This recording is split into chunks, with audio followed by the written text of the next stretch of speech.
Hey guys, it's me, Debbie, here with you on Tuesday night, the 18th day of something, March of the year 2014. And this is a spur-of-the-minute show here, and I think I already have some people here with me. Go on, Ignon Fly. Go on. And I hope this works because I've already got feedback bouncing back at me, but maybe they'll fix that, I hope. So, yeah, get away from me. Do y'all know what an Ignon Fly is? No, never heard of it. It's those things that have those huge legs. They're like these flies. Some people think they're mosquitoes. They're really big. Maybe y'all don't have them where you live. We have them here in Texas, and they're just... Yeah, we got them. We call them Ignon flies. My father called them Ignon flies because they were insignificant. They look like they could kill you. Well, he used to tell us they only live for 24 hours, but they just are so... They go to light, you know, when you have a light on, you know. Oh. But, so... You got stink bugs here? Do what? You got stink bugs down in Texas? Yeah, those big ugly things that live in trees, yes. Oh, they're horrible here. They come in the house and... Ugh. My biggest fear is spiders. I hate spiders. I don't like them either. My mom got bit by a brown recluse, about killed her when I was a kid. I get so upset. I get sick at my stomach about them. It's so bad. Well, see, the spider is your best friend because every time a fly lands on your food, you know it just landed on shit a couple minutes ago. And I heard it regurgitates. Is that right? Yeah. So, Spike kills the fly, so he's your best friend. He's not my best friend. Yeah. I leave them alone myself. I don't try to kill them, but if they're in the house, I'll put them out. Aw. Well, I ran into an interesting chap today on the internet, and I don't know if you guys have ever heard of this gentleman, but his name is, where did he go now? His name, let me see if I can find him again. I didn't know if I was going to do a show tonight, but his name, Yes. What? Aaron Wilson. No, his name is, I just found him, okay? Here it comes. It's opening. His name is David C. Pack. Never heard. Never heard of it. I never had either. He runs a website called The World to Come. And I was listening to some of his audio today, and it was actually pretty interesting. What do you people know, or what do you think you know about the Antichrist? A lot of stuff. You really think so too, huh? Okay.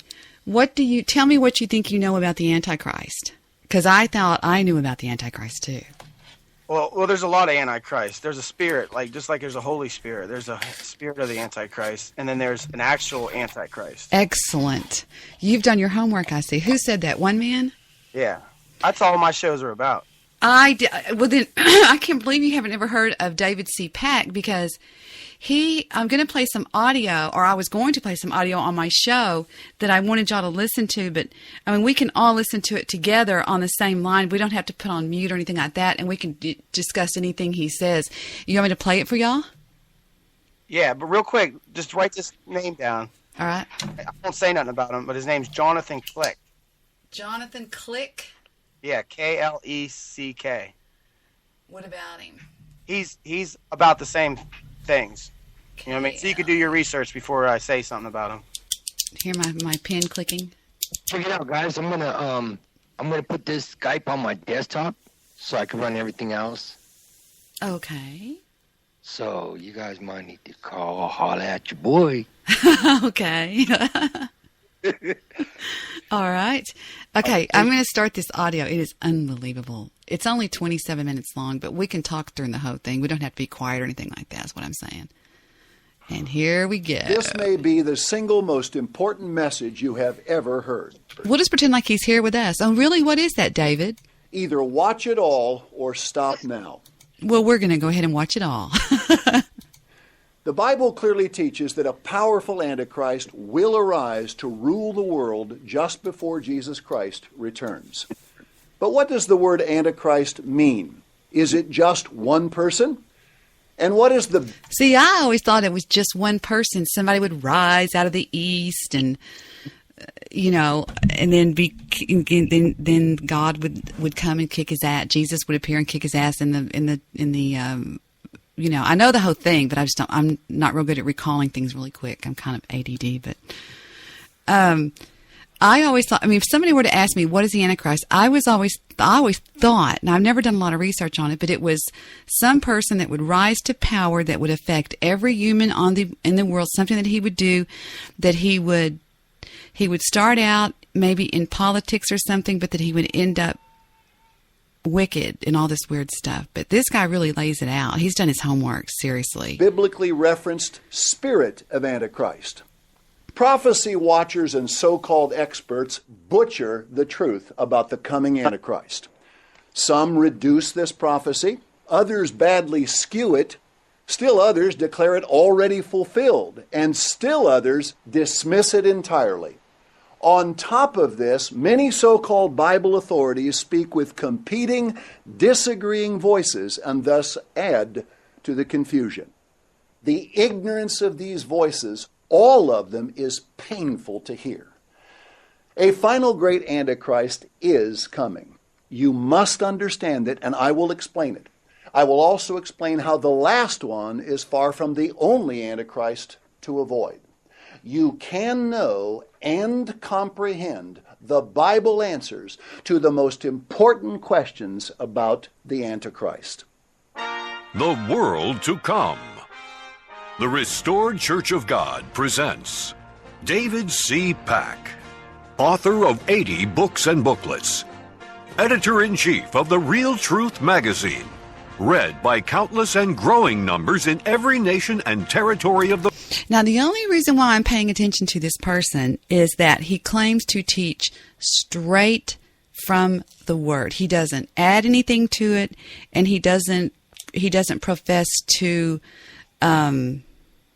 I never know that word, where you decipher for yourself what it means. What is that called? Never mind. I need Steve to help me with my words. I can't call words up very easily. You not define what it says, but you kind of just encode it. Yeah, exactly. Kind of just decode it. Your own translation. Translation. There you go. They tend not to make up their own mind about what it means. They tend to just take it. But this guy, after I didn't listen to all of this one. I listened to all of another one that he has on here, which was another one. But anyway, and then I just started listening to this one, and I only got about 5 minutes in. So I thought he sounded like somebody at least that would be worthy of me giving him some time to listen to. And what I'd like to listen to, I like to bring to my listeners. So I kind of checked him out a little bit. So let's keep getting, like I said, anytime you want to speak up, just speak up and disagree or say something, because we're right here. The world. We're not on hold or anything is what I'm saying. Full of bad news. Answering life's greatest questions straight from the Bible and announcing the wonderful good news of the world to come. And now, David C. Pack. Satan counterfeits every doctrine of the Bible. Amen. The Antichrist would hardly be an exception. While generally understood to be a figure of horrific evil and a threat to all mankind, the Antichrist is seen by most to be largely focused against the Jews. Based on a completely wrong understanding of Daniel 9:27, tens of millions believe that this world deceiver will make a 7-year covenant with the modern nation of Israel before breaking the agreement halfway through, thus introducing the Great Tribulation for the last 3.5 years of his reign. It is commonly believed that at this point he will throw off his cloak and reveal his true colors. This entire belief is wrong. I will later explain how. Here is the irony, and it is great. These same millions are eagerly awaiting the Antichrist's arrival, almost salivating over it in anticipation because of what they have been told it means for them. Tragically, these are completely unprepared for his coming. In fact, for their coming, because there are in effect 2 final Antichrists called the beast and the false prophet. A second religious arch-deceiver will point. Okay, now he said Daniel 9:22, didn't he? Right? Daniel 9:22 says, he instructed me and said to me, Daniel, I have now come to give you insight and understanding. I don't get it. I mean, Why did he say that some people rely on Daniel 9:22 to tell them about the Antichrist? Do y'all hear anything about the Antichrist in that? That's all Daniel 9:22 says, is he instructed me and said to me, Daniel, I have now come to give you insight and understanding. Hey, could you call on loud radio? Because I think it's too much for my computer. Yeah, let me do that real quick. Sorry. No problem. He is part of the family here. Add peoples.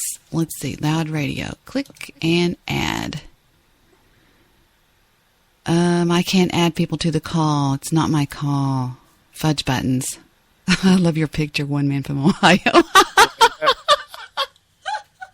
That's got to be sacrilegious in somebody's religion.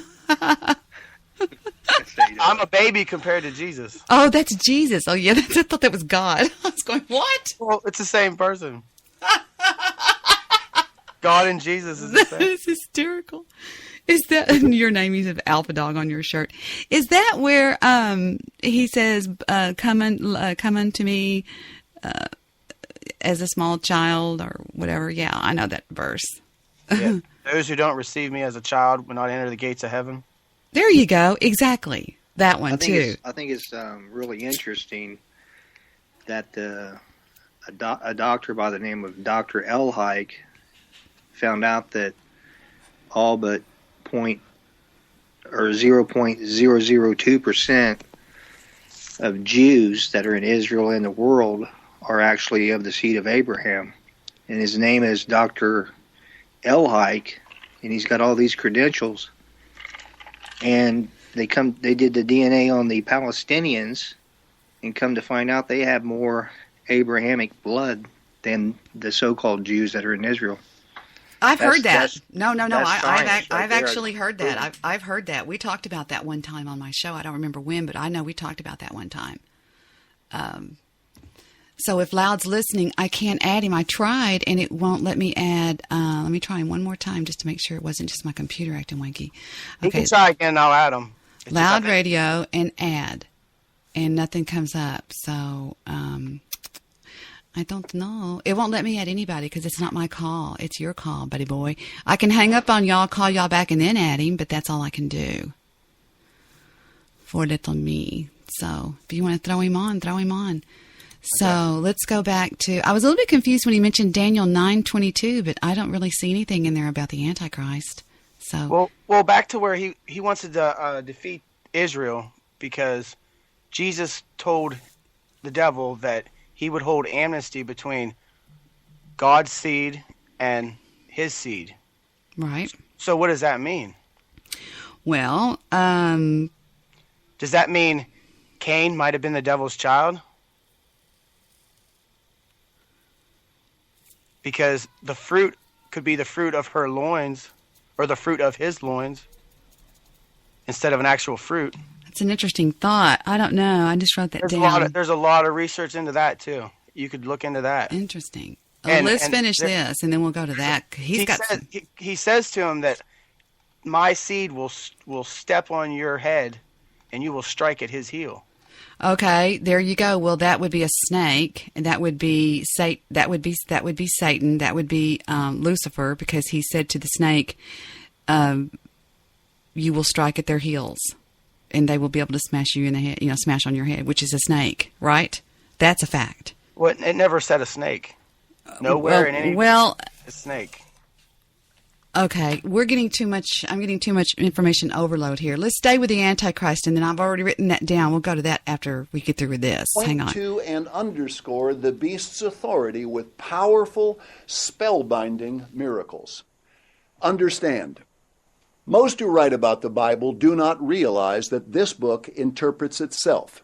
That if a symbol is mentioned within a prophecy, any prophecy, the Bible's author, God, would not leave the most crucial questions, those involving all humanity, open to interpretation.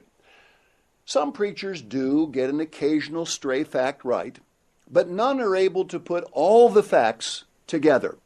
This is because none knows how to use, or even that there are vital keys to unlocking climactic Bible prophecies, describing events that will soon affect every human being on earth.